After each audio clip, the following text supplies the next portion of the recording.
안녕하세요, 여러분. 오늘은 선생님과 함께 안전하게 스포츠를 배울 수 있는 방법에 대해서 알아보도록 합시다. 그럼 시작합시다. 먼저 스포츠 활동과 안전의 중요성에 대해서 알아보도록 하겠습니다. 안전과 안전사고 이야기. 의미. 안전이란 다양한 활동을 할 때 위험 요소가 없고 만약에 일어날지도 모르는 사고에 대비책이 마련되어 있다는 것입니다. 안전사고란 안전교육의 부족 또는 개인의 부주의 등이 원인이 되어 일어나는 사고입니다. 안전사고의 영향으로는 신체의 발달이 왕성한 청소년기에 안전사고를 당하면 심각한 부상으로 이어져 신체 성장에 나쁜 영향을 끼칠 수 있습니다. 그리고 스포츠 활동에 흥미를 잃게 되고 불안감을 가지게 되어 스포츠 활동을 망설이게 되기도 합니다. 활기찬 학교 생활을 하는데도 지장을 받을 뿐만 아니라 학습 능력이 떨어지는 원인이 되기도 합니다. 우리 모든 친구들은 스포츠 활동을 할 때 무엇보다 안전을 먼저 생각합시다. 사례를 통해 안전사고 예방법에 대해서 알아봅시다. 농구 경기를 하던 강태풍은 바닥에 물기 때문에 미끄러 넘어졌습니다. 이 사고로 강태풍은 발목을 심하게 삐었다네요.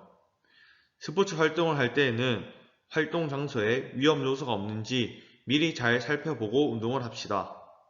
그리고 오른쪽 그림을 보면 친구들과 음악 줄넘기 작품 창작 모둠 활동을 하던 동현이가 친구가 장난을 하면서 휘두른 줄넘기에 눈을 맞아 급히 안과 치료를 받았다고 하네요.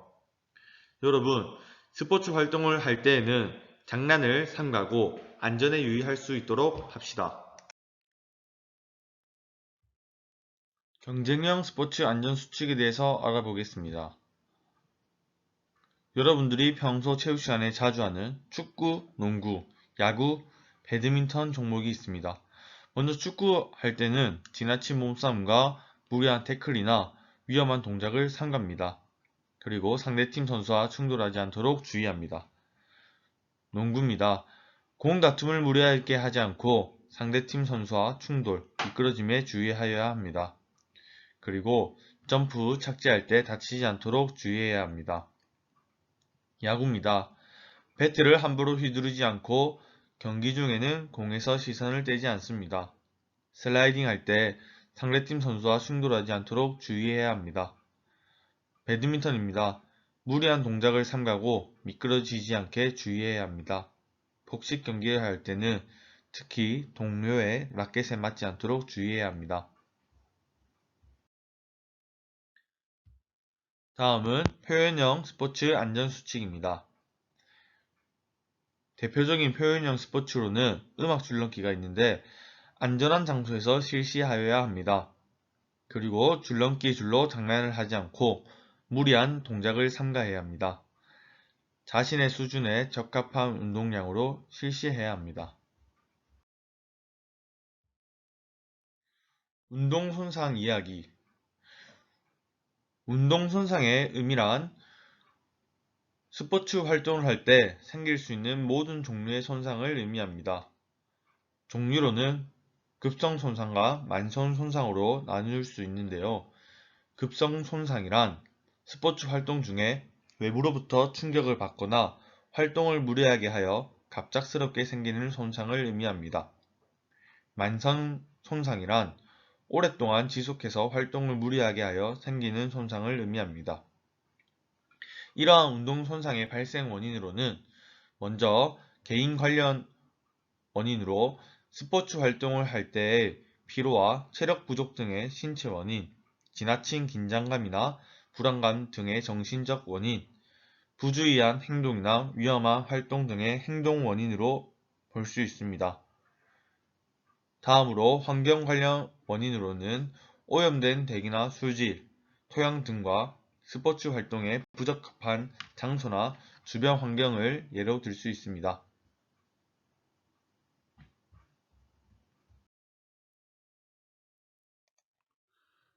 스포츠 활동 단계별 운동 손상 예방 활동에 대해서 알아봅시다. 스포츠를 하기 전에는 반드시 그날의 날씨, 기온 등 환경 조건을 점검하는 것이 중요합니다.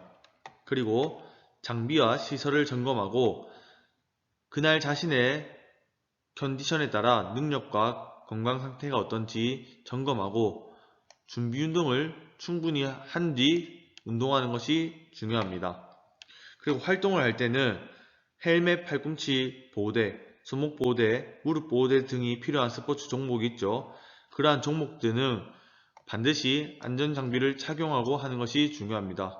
그리고 무리한 동작을 하지 않고 체력에 맞게 활동해야 하며 수분을 충분하게 섭취하고 휴식을 적절하게 취하는 것이 좋습니다. 그리고 이 부분이 중요하다고 볼 수 있겠죠. 몸에 이상이 느껴지면 바로 활동을 중단하는 것이 중요합니다. 활동이 다 끝나고 난 뒤에는 내 몸 상태를 체크해야 됩니다. 오늘 활동을 하면서 긁힌 부분은 없는지, 근육에 통증이 느껴지는 부분은 없는지 확인을 하고 정리운동을 반드시 실시해야 합니다. 그리고 사용한 기구와 장비는 정리하는 것이 좋습니다. 운동 손상의 종류별 원인과 증상, 대처 방법에 대해서 알아보겠습니다. 근육경련입니다. 근육이 갑자기 수축하여 생기는 통증으로 활동을 잘못된 자세로 하거나 무리하게 할 때 발생합니다. 손상 부위 근육에 통증과 염증, 피로가 발생합니다. 이때 대처 방법으로는 근육이 뭉친 부위를 마사지로 풀어주어 혈액순환을 촉진하는 방법이 있습니다. 근육이 강한 힘을 받거나 무리한 동작 때문에 갑자기 발생했을 때는 냉찜질을 하는 것이 좋습니다. 다음은 타박상입니다. 넘어지거나 기구, 시설, 사람 등과 충돌할 때 발생합니다. 충격을 받은 부위가 모세혈관의 손상으로 붓고 멍이 생기기도 합니다. 이때 대처 방법으로는 손상 부위의 움직임을 최소화하고 냉찜질을 합니다. 손상을 입은 뒤에 바로 온찜질을 하면 혈관이 확장되어 정도가 심해질 수 있다는 점을 알아두면 좋겠네요. 다음은 찰과상입니다. 살갗이 벗어진 상처로 무엇인가에 긁히거나 넘어질 때 주로 발생합니다. 다친 부위의 피부가 손상되어 통증과 함께 출혈이 생깁니다. 이때 대처 방법으로는 상처에 흙이나 모래 등 이물질이 묻었을 때는 식염수나 깨끗한 물로 제거해야 합니다. 그리고 상처를 비비거나 문지르지 않고 소독약을 바른 뒤 소독된 천으로 감싸야 합니다. 다음은 염좌입니다. 인대가 늘어나거나 일부가 찢어진 것으로 외부 충격 등이 원인이 되어 발생합니다. 손상 부위가 부어오르고 통증이 심하며 움직이기 어렵습니다. 염좌는 여러분들이 흔히 말하는 나 발목 삐었어 하는 거랑 똑같은 증상입니다. 이때 대처 방법으로는 손상 부위를 차가운 물이나 얼음 등으로 냉찜질을 해야 합니다. 그리고 손상 부위를 고정하고 압박하여 붓는 것을 방지하는 것이 좋습니다. 다음은 탈구입니다. 뼈나 관절이 제자리를 벗어난 것으로 무리한 동작을 하거나 강한 충격을 받을 때 발생합니다. 손상 부위에 심한 통증이 있고 움직일 수 없습니다. 탈구에 대한 대처 방법은 탈구된 부위를 냉찜질하고 탈구된 뼈나 관절이 움직이지 않도록 고정하여 병원으로 가는 것이 좋습니다. 손상 부위를 함부로 만지면 혈관과 신경이 다칠 수 있다고 하네요. 다음은 마지막으로 골절입니다. 뼈가 금이 가거나 부서진 것으로 뼈가 외부에 강한 충격을 받을 때 발생합니다. 손상 부위가 부어오르고 통증이 심하며 출혈이 생기기도 합니다. 피가 날 때에는 지혈을 한 뒤에 부목으로 고정하고 병원으로 빠르게 옮겨야 합니다. 나뭇가지나 신문지, 잡지 등을 활용해서 부목으로 사용할 수 있다고 하네요. 응급 상황이 발생했을 때는 여러분들의 의사결정력이 중요한데요. 스포츠 활동을 할 때나 일상생활 중에 응급상황이나 안전사고가 발생하면 해결 방법과 절차를 올바르게 판단하고 적용하여야 하는데 이때 필요한 것이 의사결정력입니다. 올바른 의사결정력은 응급상황이나 안전사고가 발생하였을 때 자신은 물론이고 타인의 안전과 생명에 영향을 줄 수 있습니다.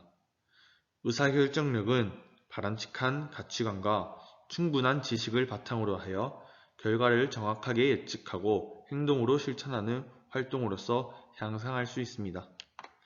학교에서 응급상황이 생기면 가까이 계신 선생님, 담임선생님, 보건선생님께 빨리 알리는 것이 가장 중요합니다. 다음은 그림을 보면서 응급상황 대처 요령에 대해서 알아봅시다. 지금 체육 시간에 어떤 학생이 운동장에 쓰러져 있나 봅니다. 여기 PPT에는 2차 피해 위험이 있는지 주변 환경의 안전을 먼저 확인한 다음에 부상자를 안전한 곳으로 옮긴다고 하는데 선생님 생각에는 이 친구가 어떠한 이유로 쓰러졌는지 잘 모를 경우에는 2차 피해의 위험이 없도록 주변 환경을 안전하게 보존한 다음에 얼른 가까이에 있는 체육 선생님이나 다른 선생님들에게 알리는 것이 가장 중요한 것 같습니다. 먼저 선생님께 알린 다음에 선생님과 함께